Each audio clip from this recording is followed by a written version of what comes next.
새로운 하늘 아래 제1장 금지된 목소리. 시청자 여러분 안녕하십니까?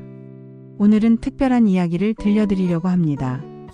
한 사람의 용기 있는 선택이 어떻게 새로운 삶을 만들어가는지 그 감동적인 여정을 함께 따라가 보시겠습니다.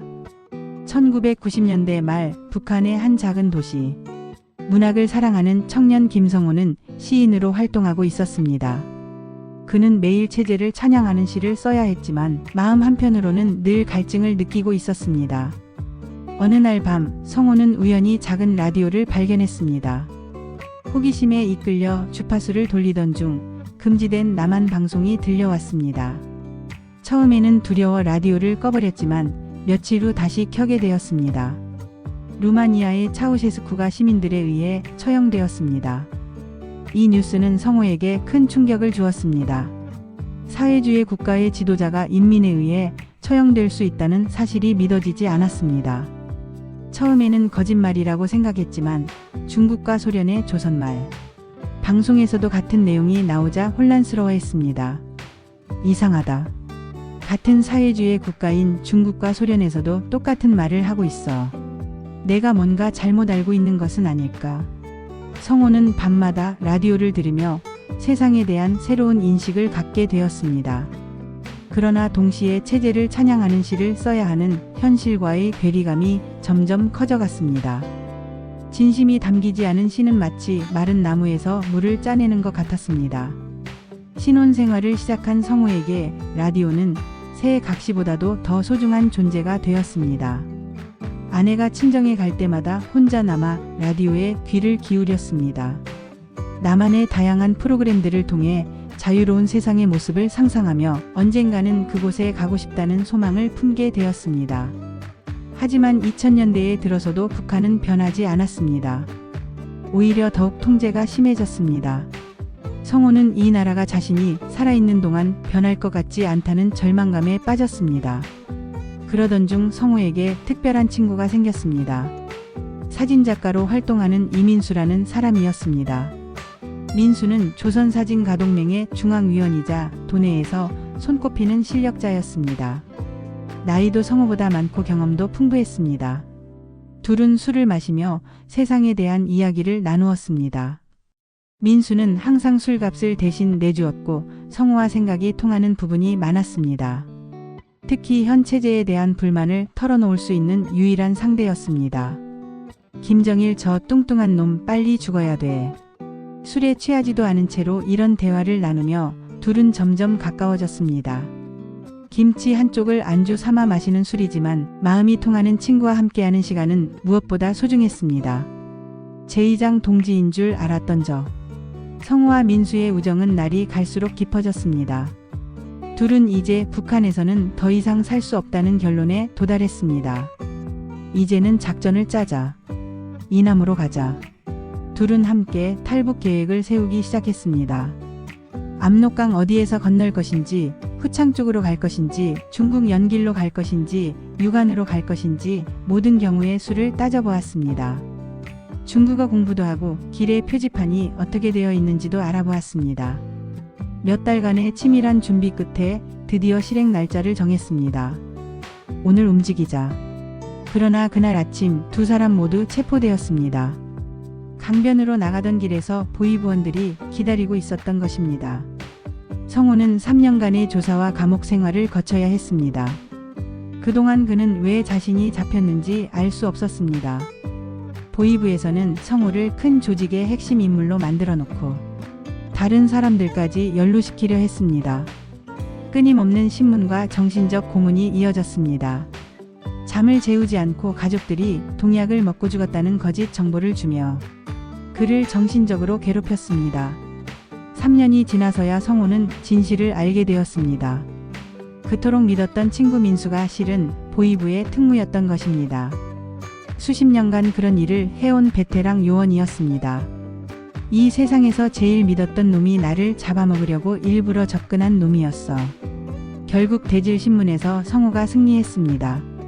민수의 정체가 밝혀지면서 성호는 풀려났고 대신 민수가 처벌을 받게 되었습니다. 감옥에서 나온 성호에게 중학교 동창인 보위부 간부가 조언했습니다. 내가 나왔다고 해서 잘못이 없는 게 아니다. 언제든 다시 잡혀갈 수 있어. 내 성격으로는 또 똑같은 실수를 할 거야. 친구의 말이 옳았습니다. 성호는 자신을 통제할 수 없다는 것을 알았습니다. 이미 죽었어야 할 목숨이라는 생각에 더 이상 두려울 것이 없다고 결심했습니다. 제3장 국경을 넘어 2005년 성호는 다시 탈북을 시도했습니다. 이번에는 혼자였습니다. 여러 경로를 통해 동남아시아로 향했습니다. 태국에 도착한 성호는 불법 입국자로 체포되어 재판을 받았습니다. 한 달형을 선고받고 교도소에 수감되었는데 이는 한국으로 추방시키기 위한 형식적인 절차였습니다. 태국 교도소에서 성호는 놀라운 경험을 했습니다. 살인자들과 강력 범죄자들이 함께 있는 곳이었지만 북한 감옥에 비하면 천국 같았습니다. 자고 싶으면 자고, 장기 치고 싶으면 장기 두고, 담배 피우고 싶으면 담배 피고, TV도 밤새 틀어놓고 볼 수 있어. 용돈이 없으면 교도소 한쪽에서 돌가공 일을 하며 돈을 벌 수도 있었습니다. 모든 것이 자유의지에 따라 결정되었습니다. 처음에는 성호를 한국 사람으로 알고 잘 대해주던 죄수들이 며칠 후 성호가 북한 출신이라는 것을 알고는 태도가 급변했습니다. 코리아 김정일. 죄수들은 성호에게 청소를 시키고 바퀴벌레를 잡으라고 했습니다. 김정일 때문에 천대받는 상황이 되었습니다. 하지만 이틀 후 부산 출신의 한국인이 교도소에 들어오면서 상황이 바뀌었습니다. 그는 돈도 많고 물건도 많이 가지고 있었습니다.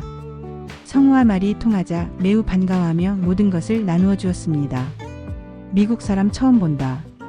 부산 사람의 도움으로 성호는 다시 존경받는 처지가 되었습니다. 이 경험을 통해 성호는 많은 것을 깨달았습니다. 북한 사람이라고 해서 김정일과 같은 취급을 받는 현실과 나만의 경제력에 대한 국제적 인식을 실감했습니다. 제4장 꿈같은 비행. 2006년 12월 22일 밤 성호는 방콕 공항에서 한국행 비행기에 올랐습니다. 공항이 화려함에 놀랐지만 정작 비행기를 타게 되자 두려움이 앞섰습니다. 이렇게 큰 비행기가 정말 뜰 수 있을까? 처음 타보는 비행기는 기차처럼 컸습니다. 비행기가 활주로를 달릴 때는 자동차처럼 느릿느릿 움직여서 정말로 뜰 수 있을지 의심스러웠습니다. 너무 커서 뜨지 못해서 땅으로 계속 가려는 건 아닐까. 하지만 비행기가 하늘로 오르는 순간 성호는 말할 수 없는 감정에 휩싸였습니다. 진짜 이제 갔구나. 이제는 아무도 나를 잡을 수 없어. 같은 비행기에 탄 탈북민 여성들이 울음을 터뜨리는 것을 보며 성호도 가슴이 벅차올랐습니다. 새벽에 인천공항에 도착했을 때의 첫인상은 잊을 수 없었습니다. 여기가 내 조국이다. 12월의 추운 공기가 얼굴을 때렸을 때 열대지방의 더위에 지쳤던 몸이 비로소 편안함을 느꼈습니다. 버스를 타고 가며 본 눈 덮인 소나무들은 고향에서 보던 것과 똑같았습니다. 정말 이것이 우리 삼천리 금수강산이구나. 길을 걸어가는 사람들의 모습에서도 감동을 받았습니다. 같은 조선 사람이라는 느낌, 횡단보도를 건널 때의 모습까지도 고향 사람들과 닮아 있었습니다. 무엇보다 한글로 쓰인 간판들을 보며 큰 위안을 느꼈습니다. 외국에서만 살다가 다시 자신의 언어와 글자를 보는 것이 얼마나 반가운지 실감했습니다. 1장부터 4장까지의 글자 수 약 9,000자. 제5장 새로운 시작의 어려움. 국정원에 들어가자마자 성호는 야단을 맞았습니다. 화장실에서 담배를 피웠다는 이유였습니다. 담배 피웠나? 피웠습니다. 담배 피우면 안 된다. 성호는 이해할 수 없었습니다. 중국에서는 어디서든 담배를 피울 수 있었는데 왜 화장실에서조차 피우면 안 되는지 모르겠었습니다. 똥 냄새보다 담배 냄새가 더 나쁘다는 건가. 하지만 음식은 정말 좋았습니다. 태국에서 계속 먹던 알람밥에 질려있던 터라 하얀 쌀밥을 보는 순간 눈물이 날 뻔했습니다. 이 밥이 하얀 쌀밥이로구나. 밥맛 자체도 좋았지만 무엇보다 마음대로 먹을 수 있다는 것이 감격스러웠습니다. 특히 명란 반찬이 인상적이었습니다. 북한에서는 비싸고 귀한 음식이었는데 여기서는 마음대로 퍼서 먹을 수 있었습니다. 다른 탈북민들 중에는 못 먹던 음식이라며 과도하게 많이 담는 사람들이 있었습니다.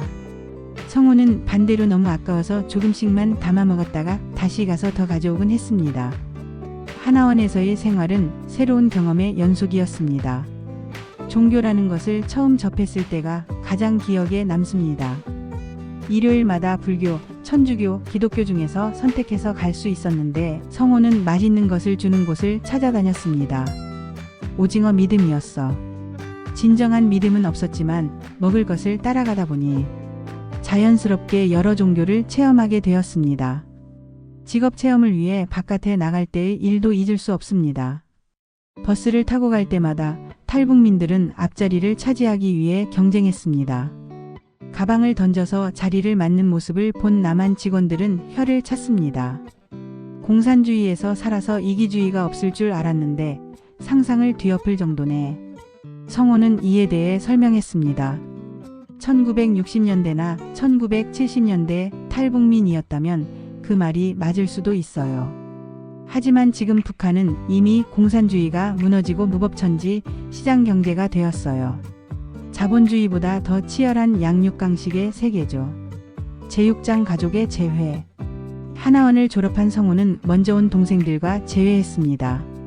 형제 중 2명이 이미 한국에 와 있었고 성호가 마지막으로 온 것이었습니다. 동생들은 형이 이미 죽었을 것이라고 생각하고 있었습니다. 성호도 동생들을 다시 못 볼 것이라고 여겼었습니다. 서로가 살아있다는 것만으로도 기적 같았습니다. 내가 살아서 동생들을 볼 수 있었다는 것, 그리고 동생들을 다시 못 볼 뻔했다는 것. 눈물과 함께 찾아온 것은 새로운 다짐이었습니다. 성호는 자신이 이미 죽었어야 할 목숨이라고 생각했습니다. 나는 이미 죽었어야 됐던 사람이야. 여기서부터는 덤으로 사는 거다. 그러니 두려운 것 없이 살자. 삶에 집착하지 말자. 이런 마음가짐은 오히려 성호의 삶을 긍정적으로 만들었습니다. 작은 혜택이라도 모든 것이 감사하게 느껴졌습니다. 부자가 되려는 욕심도 없었습니다. 덤으로 사는데 뭘 부자를 봐라. 이런 마음가짐 덕분에 스트레스를 받지 않고 살 수 있었습니다. 기대가 크면 현실과 부딪혔을 때 힘들어지지만 처음부터 기대를 하지 않으니 모든 것이 만족스러웠습니다. 제7장 작가의 꿈을 이루다. 한국에서 성호는 본격적인 소설가의 길을 걸었습니다. 북한에서는 진심이 담기지 않은 체제의 찬양시를 써야 했지만 이제는 정말 자신이 쓰고 싶었던 글을 쓸 수 있게 되었습니다. 잔혹한 선물이라는 소설집을 출간했습니다. 북한에서의 실제 경험을 바탕으로 한 이야기들로 문화예술위원회에서 여름휴가 추천도서로 선정되기도 했습니다. 정말 진심이 우러나오는 글이에요. 북한에 있을 때 내가 쓰고 싶었던 바로 그런 글이죠. 북한 사람들을 위해 쓴 글이지만 동시에 남한 사람들도 공감할 수 있도록 배려했습니다. 강연 활동도 활발하게 했습니다. 특히 군부대 강연이 인상적이었습니다. 북한군에 비하면 국군은 정말 규율이 잘 잡혀 있구나. 절도가 있고 모든 것이 제대로 돌아가고 있어. 제8장 진짜 자유의 의미. 한국에서 15년을 살며 성호는 많은 것을 깨달았습니다. 자유라는 것이 단순히 좋기만 한 것은 아니라는 점도 알게 되었습니다. 자유를 악용하는 현상이 너무 많아요. 대한민국을 반대하는 사상을 가진 사람이 국회의원도 되고, 이건 자유가 아니라 반역이죠.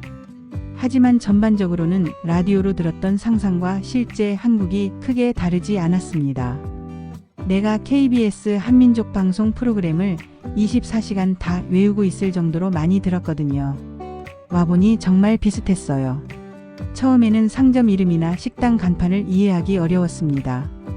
북한처럼 식료품 상점, 일용잡화 상점으로 명확하게 구분되어 있지 않고 외래어를 많이 써서 혼란스러웠습니다. 지하철이나 버스 시스템도 익숙해지는 데 시간이 걸렸습니다. 특히 버스에서 내릴 때도 교통카드를 찍어야 한다는 것을 몰라서 한 달 동안 걱정한 일도 있었습니다.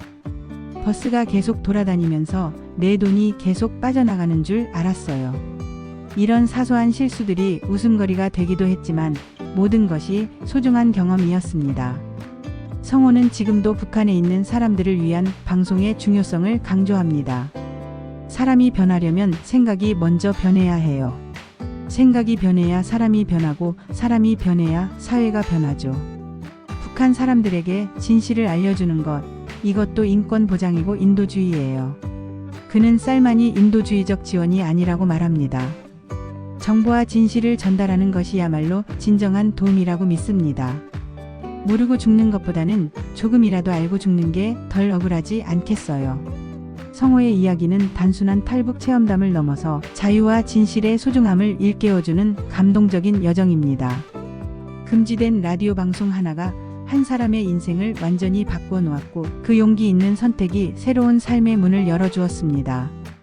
북한에서 남한으로, 억압에서 자유로, 거짓에서 진실로. 성호의 여정은 아직도 계속되고 있습니다. 그는 오늘도 글을 쓰고 강연을 하며 더 많은 사람들에게 자유의 소중함을 전하고 있습니다. 이것이 바로 한 사람의 용기가 만들어낸 기적 같은 이야기입니다. 새로운 하늘 아래에서 꿈을 이루어가는 성호의 모습에서 우리는 희망과 용기를 배울 수 있습니다.